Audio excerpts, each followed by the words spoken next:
नमस्कार, मैं हूं विकास चंद्र। सियासत में आप सबका स्वागत है।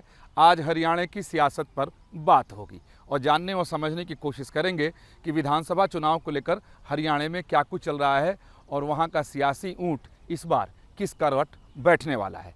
सबसे पहले आपको बता दें कि बुधवार की रात में बीजेपी ने अपने 67 उम्मीदवारों के नाम का ऐलान किया और सामान्य तौर पर जब बीजेपी में सीईसी यानी केंद्रीय चुनाव समिति की बैठक हो जाती है तो उसके तुरंत बाद बीजेपी चयनित उम्मीदवारों के नाम की घोषणा कर देती है। लेकिन इस बार 29 तारीख को बैठक हुई केंद्रीय चुनाव समिति की, जिसमें प्रधानमंत्री नरेंद्र मोदी थे, बीजेपी के सभी दिग्गज नेता मौजूद थे और बैठक हुई, लेकिन इंतजार बुधवार तक का करना पड़ा। तो सवाल इसमें खड़ा होता है कि आखिर वजह इसके पीछे क्या है, क्यों बीजेपी ने अपने उम्मीदवारों के नाम को रोक कर रखा था।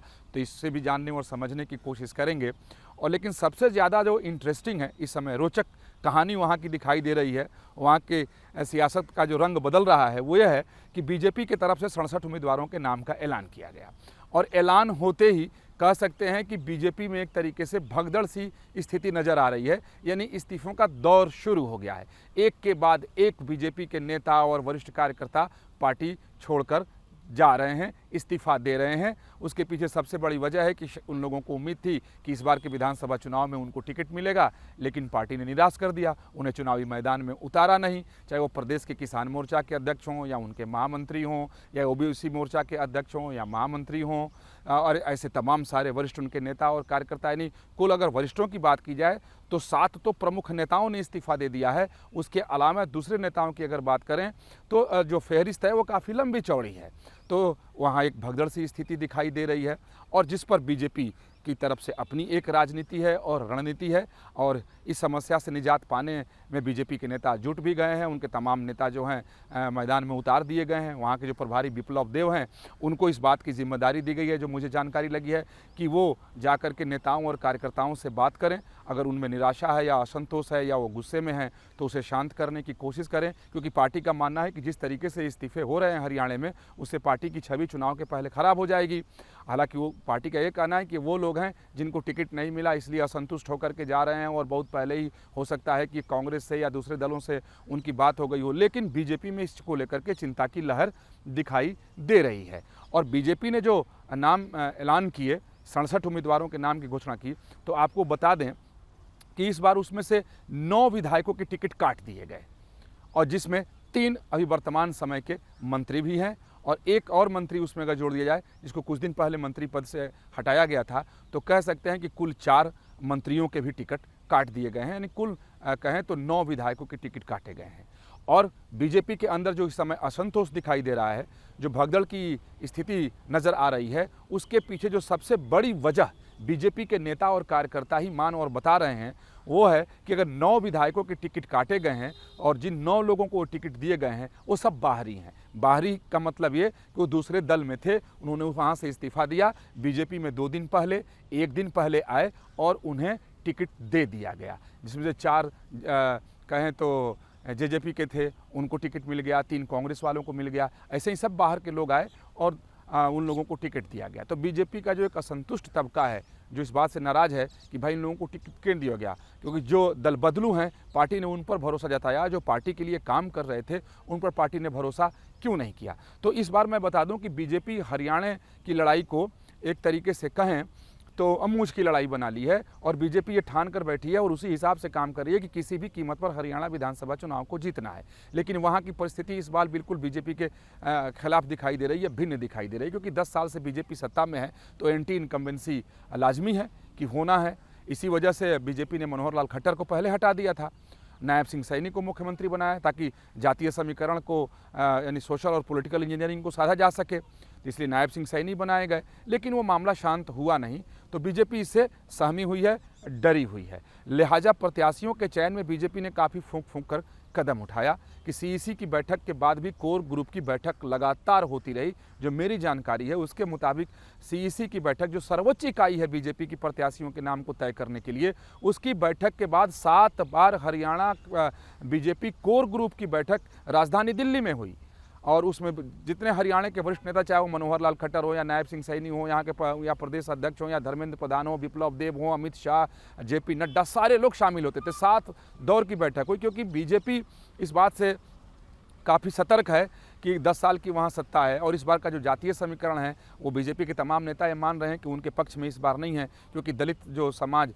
पिछली बार बीजेपी के साथ था वो इस बार उनके साथ दिखाई नहीं दे रहा है। इसलिए बीजेपी राजनीतिक तौर पर वहाँ सहमी हुई है। इसलिए प्रत्याशियों के चयन में काफ़ी पार्टी के नेता वक्त लगा रहे थे ताकि गलती न हो, लेकिन नाम सामने आते ही इस्तीफों का दौर शुरू हो गया है और अंदर का जो क्लेश है, कलह है, असंतोष है, वो भी सामने आने लगा है। लेकिन प्रत्याशियों की चयन की प्रक्रिया को लेकर बीजेपी ने क्षेत्रीय जातीय समीकरण को संतुलित करने की कोशिश की है और कम शब्दों में कहें तो पॉलिटिकल और सोशल इंजीनियरिंग को, यानी या उससे पॉलिटिकल इंजीनियरिंग आप कहें, को ठीक करने की कोशिश की है। क्योंकि बीजेपी ये मान कर चलिए कि लोकसभा चुनाव 2024 में जो झटका लगा, अगर हरियाणा को हम जीतते हैं तो उससे कार्यकर्ताओं का मनोबल बढ़ेगा। तो एक तरीके से बीजेपी के जो रणनीतिकार हैं, बीजेपी के जो नेता हैं, उनमें हरियाणा विधानसभा चुनाव को लेकर एक जिद दिखाई दे रही है कि नहीं, हरियाणा तो जीतना ही जीतना, इसलिए पूरी ताकत पार्टी ने लगा दी है। हालांकि जम्मू कश्मीर में भी पार्टी पूरी ताकत से लड़ रही है, आगे वो झारखंड और कहें तो महाराष्ट्र के विधानसभा चुनाव में भी पार्टी लगी हुई है। लेकिन हरियाणा को कह सकते हैं एक तरीके से अपनी प्रतिष्ठा की लड़ाई बीजेपी ने बना लिया है। लेकिन पार्टी के अंदर बवाल मचा हुआ है और टिकट को लेकर, क्योंकि बहुत सारे लोग ऐसे थे दावेदार थे, टिकट नहीं मिला तो असंतुष्ट हो गए हैं।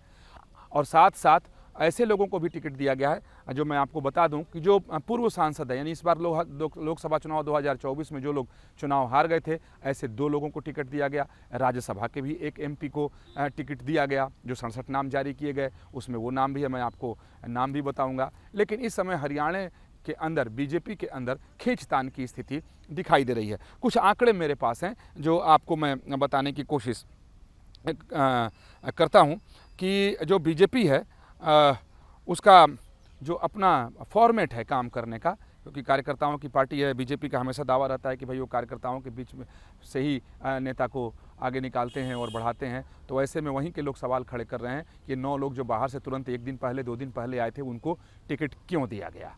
और इस पर पार्टी के जो आला कमान है वो लोग अभी फ़िलहाल चुप हैं और जो इस्तीफे हो रहे हैं उन इस्तीफों का दौर रुके, पार्टी की छवि खराब न हो। तो मेरी जो जानकारी है उसके मुताबिक जो वहाँ के प्रभारी हैं बिप्लब देव, उनको जिम्मेदारी दी गई है और वो हरियाणा पहुँच गए हैं ताकि जो उनके नेता हैं, वहाँ के कार्यकर्ता हैं, जो विधायक हैं, पूर्व सांसद हैं, जो पार्टी के अंदर काम करने वाले लोग हैं, सबसे वो जाएँ और एक सहमति बनाने की कोशिश करें कि वो मिलजुल कर काम करें, इस्तीफ़ा न दें। इससे पार्टी की छवि खराब हो रही है। हालांकि बीजेपी ने एक बी प्लान बना करके भी रखा है, क्योंकि जो लोग इस्तीफ़ा दे रहे हैं तो वो जा कहाँ रहे हैं, बीजेपी इसके लिए भी इंतजार कर रही है। और बीजेपी के रणनीतिकार भी मान रहे हैं कि जब कांग्रेस की लिस्ट सामने आएगी तो उनके कुछ लोग भी असंतुष्ट होंगे, नाराज़ होंगे, उधर से इधर आएंगे। तो उसके लिए भी बीजेपी ने तैयारी कर ली है कि उनके लिए दरवाज़ा बिल्कुल खुला रहेगा, क्योंकि 67 उम्मीदवारों के नाम का ही ऐलान अभी तक हुआ है। हालांकि मेरी जानकारी है कि उसके मुताबिक कि कुछ क्षेत्रीय दलों के साथ बीजेपी का गठबंधन होना है, तो उसके लिए भी सीटें बीजेपी ने बचा कर रखी हैं। लेकिन जितनी घोषणा करनी थी, जितनी प्रमुख सीटें थीं, उस पर बीजेपी ने अपने उम्मीदवारों के नाम का ऐलान कर दिया है। तो आपको मैं बता दूं कि और 9 लोगों के तो टिकट कटे हैं, 2 विधायक ऐसे हैं जिनके विधानसभा क्षेत्र को बदल दिया गया है। तो वो लोग भी असंतुष्ट हैं, लेकिन चूंकि उन्हें टिकट मिला है और पार्टी ने भरोसा जताया है कि उनके साथ पूरी ताकत के साथ पार्टी के नेता और कार्यकर्ता काम करेंगे, तो वो लोग इस पर सहमत हैं। हालांकि अंदर से खुश नहीं है, लेकिन हाँ, टिकट मिलने से वो प्रसन्न है कि कम से कम टिकट कटा नहीं। तो जैसे डिप्टी स्पीकर के क्षेत्र को बदल दिया गया। जो रणबीर गंगावा हैं वो नलवा की जगह उनको बरवाला विधानसभा भेज दिया गया है। उसी तरीके से कोसली के विधायक लक्ष्मण यादव को कोसली की जगह रेवाड़ी से टिकट दे दिया गया है। यानी इन 2 लोगों के विधानसभा क्षेत्र को बदल दिया गया है। तो वहीं आप देखें कि जिन लोगों के टिकट कटे हैं उनके नाम मैं आपको बताता हूं कि पलवल से दीपक मंगला थे, फरीदाबाद से नरेंद्र गुप्ता, गुरुग्राम से सुधीर सिंगला थे, टिकट कट गया।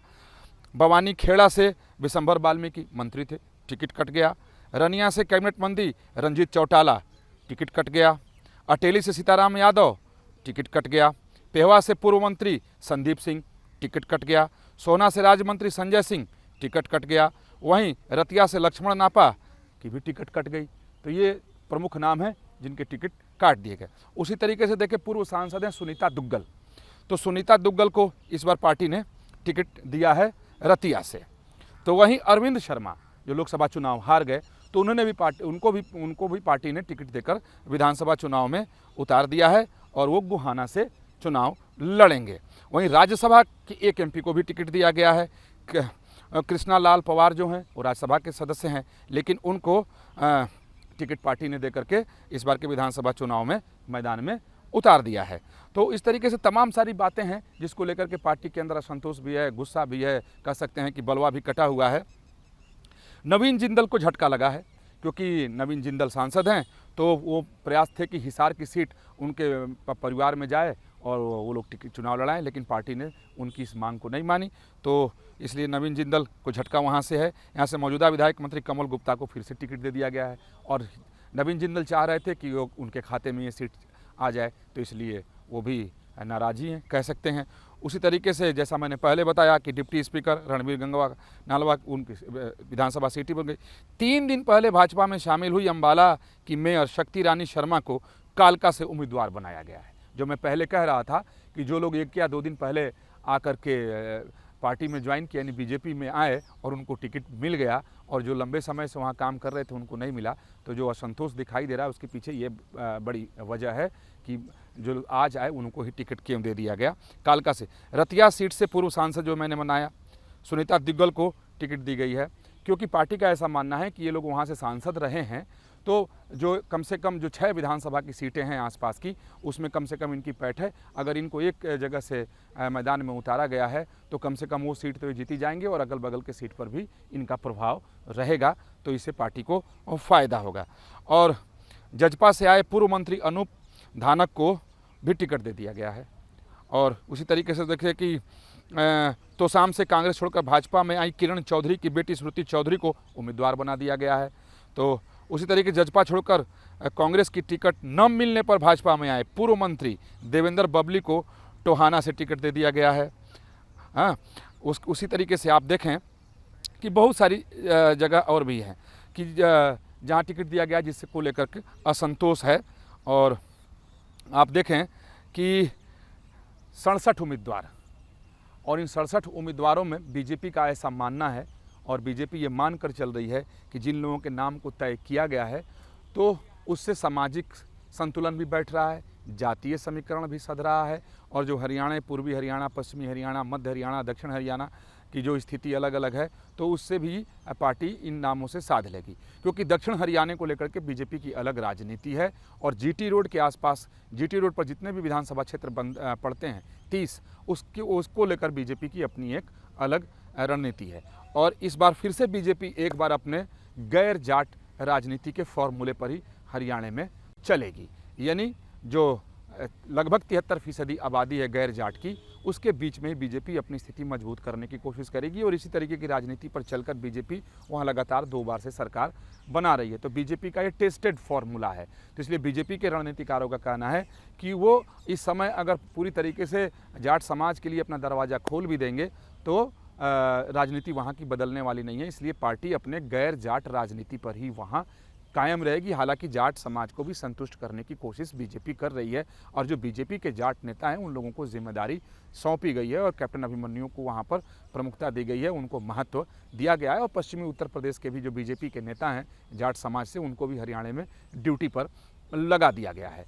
तो इस तरीके से हरियाणा की सूची सामने आते ही बीजेपी में कह सकते हैं कि बलवा मचा हुआ है, इस्तीफे की दौर है, लेकिन पार्टी सधे हुए कदम ही आगे बढ़ा रही है और दूसरे दलों के उम्मीदवारों के नाम का इंतजार भी कर रही है। क्योंकि पार्टी के एक वरिष्ठ नेता से जब मेरी बात हुई तो उन्होंने कहा कि हमारे यहाँ से जो लोग इस्तीफ़ा दे रहे हैं तो ये देखने वाली बात होगी कि वो जा कहाँ रहे हैं। अगर दूसरे जगह से जो लोग इस्तीफ़ा दे रहे हैं तो वो कौन से लोग हैं और वो लोग कितने हमारे संपर्क में आते हैं। कहा कि हमेशा चुनाव के समय ऐसा होता है। वैसे अगर हरियाणा की बात अगर आप देखें और मैं बताऊं आपको, तो हरियाणा में हमेशा से एक बार सरकार रहती है तो दूसरी बार वहाँ की जनता पलट देती है। क्योंकि वहाँ एक बहुत राजनीतिक कहानी के तौर पर राजनीतिक गलियारे में चलती है कि रोटी को अलट पलट कर सेकोगे तो अच्छा पकेगा, यानी एक बार जिसकी सरकार है तो अगली बार पलट दो।